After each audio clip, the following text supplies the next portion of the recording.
talking about staying, I want to talk about my mom and my dad. For the first time in my life and in my mother's life, lifted up his hand and slapped my mother. She was pregnant with my youngest brother.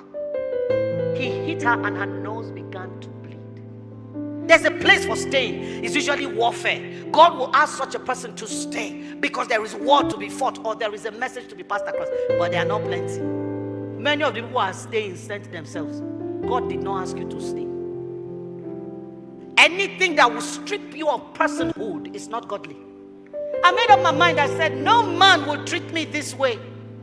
I will never take this rubbish from any man. If you know how many women have sent me messages about their husbands and what they are doing to them, and they are all pastors. The abuse from the pulpit to the pew. Please don't stay without strategy, don't stay without leverage, and don't stay without hope.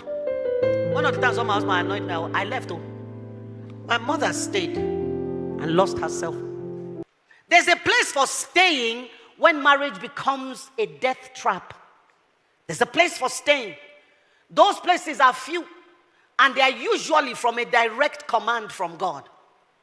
The example I have is Prophet Hosea.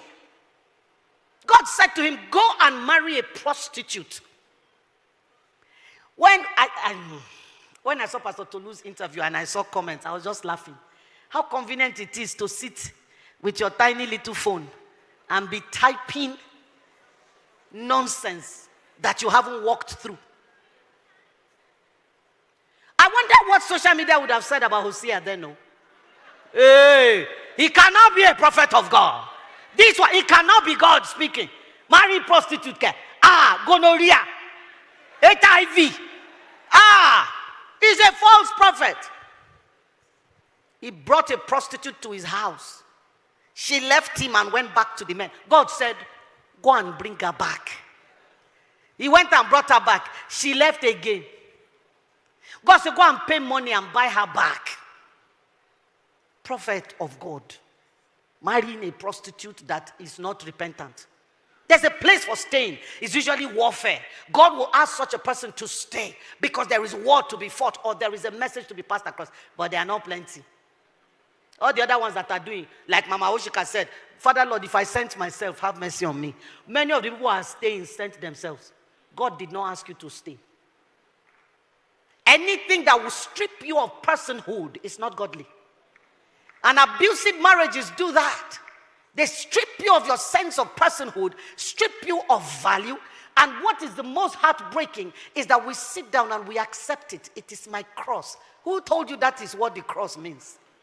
My dad, for the first time in my life and in my mother's life, lifted up his hand and slapped my mother. She was pregnant with my youngest brother. He hit her and her nose began to bleed.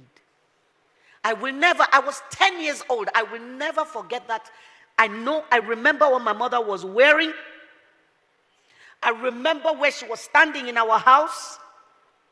I remember the look on my father's face when he realized he had slapped this woman. But his pride won't let him back down.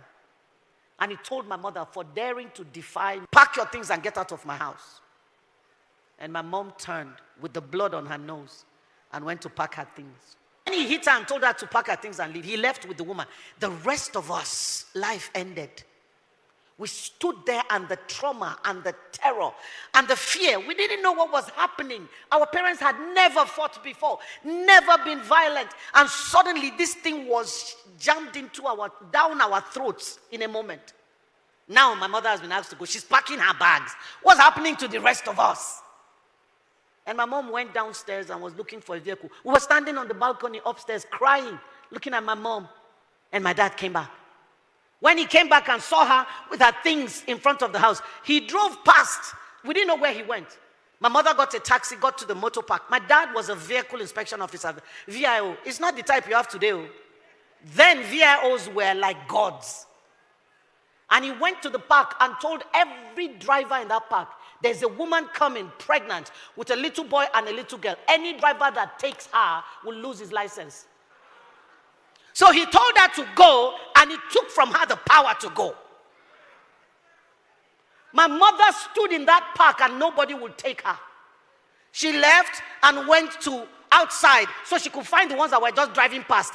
Anyone she was able to stop, somebody will run from the park. If you carry this woman, your license is gone. And they would drive past. My mother got frustrated and sat on her box. Then my dad drove back to the park and told her, enter the car. He carried the box, put it in the car, carried her and brought her back home. There was no apology. There was no remorse. There was no shame. There was more victimization. Because now he was behaving like he did her a favor by bringing her back. I looked at my mom that day and I made a silent vow. See, let me tell you, some of our brokenness comes from watching those broken relationships. We become broken like that too. I made up my mind. I said, no man will treat me this way. I will never take this rubbish from any man. Now, the tragedy of staying when you shouldn't, or there is a way to stay and it is not healthy. It is the staying without hope, staying without leverage, and staying without strategy. If you don't want to go, you want to stay, you cannot be hopeless staying there. If you are staying in that space, don't be hopeless there. 2, my mother had no leverage. She had no education, no money, no family. Her parents were both dead. And he knew her siblings were struggling. She was the one that used to take small from my father's house, who was very rich, and give to her siblings. So there was nowhere to go. She had to sit there. Please, those of you listening, don't leave your daughters without a place to go. My daughter was getting married. Somebody came and said, want to marry. I said, oh God, I don't know you. She brought you. She said she loves you. I love you too. Oh. I said, but please, did she tell you where she did her first degree? He said US. Did she tell you where she did her master's? UK. I said, can you quantify that in naira and kobo? He said, ma, that's a lot of money. I said, yes, money I could have used to buy Louis Vuitton and Louboutin and that. I said, I used it to raise a lady. So lady like that, she has attracted you now. I said, hear me well. I didn't raise a punching bag. Don't lay one finger on my daughter. The day you do that, I'll take her from you. You don't have a wife anymore. Man that say, why are you saying that? I say, oh God, say your own. This is my own. I am putting this boundary in place so this man knows what is okay and what is not okay. Do not hit my daughter. On that account, she will always have a room in my house. He said, ma, my father never did it, so I have no example to copy. I said, God bless you, son. May we have men like that, that their sons can boldly say, my father didn't do it, so I don't have an example to copy. So don't stay there without leverage. What are you leveraging on? When a person breaks the covenant down to rubbish, you are not bound to uphold that because it's no longer a covenant. At this point, your leverage should be contract. It was a covenant from the beginning until they broke it. It becomes a contract. And I'm not afraid to say that. The church needs to start speaking and stop making the victim responsible for fixing what they didn't break. Stop making the victim responsible for repairing what they didn't break. When you leave, don't leave carelessly. Don't leave without plan. When women have to leave, I say to them, where's your safety plan? Show me your safety plan. Don't just jump and go and then you come back in shame. Plan yourself. One of the times when my husband annoyed me, I left. I went to his bank manager. I collected. I said, please, here's the IOU note. Go and collect it from him.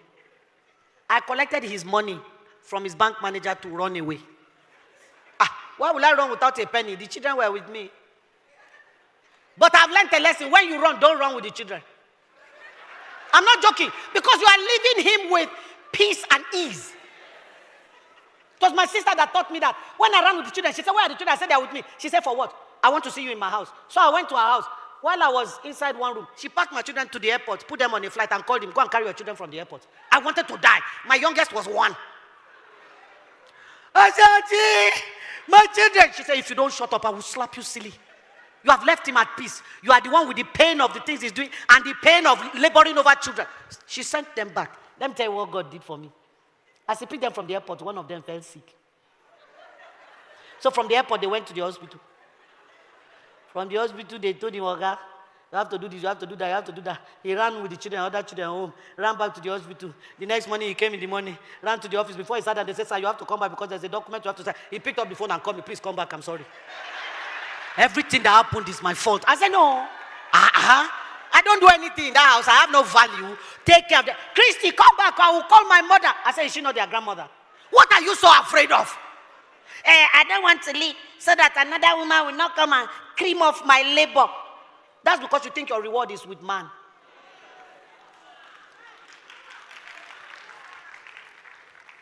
The guy wants to come. She should come and collect. Somebody else wants to enter. Come and enter and collect what I was collecting. Because it's the same person. Yeah, I don't want to leave. Another woman will come and enter my place. What is that place? The place of your sorrow and shame? The place of your suffering and degradation? The place of your valuelessness? Don't sit down there until you are discarded like a used rag. Because that's what happens. They discard you. My mother stayed and lost herself. The day my father died, my mother died. She didn't die physically. She kept hoping. One day he would turn and look at me. Now that first woman that he beat her for, they married, and after 7 years, the marriage packed up. He sent that woman away. My mother was still there. Then he retired from the city and moved to the village and married another one.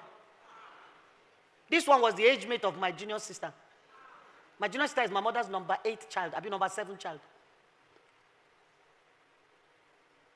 So my mother kept waiting and hoping. Get sense, I beg. Because everything she hoped for died with him. Don't hang your hopes on a human being. Don't hang your hope on a human being. The arm of flesh will fail.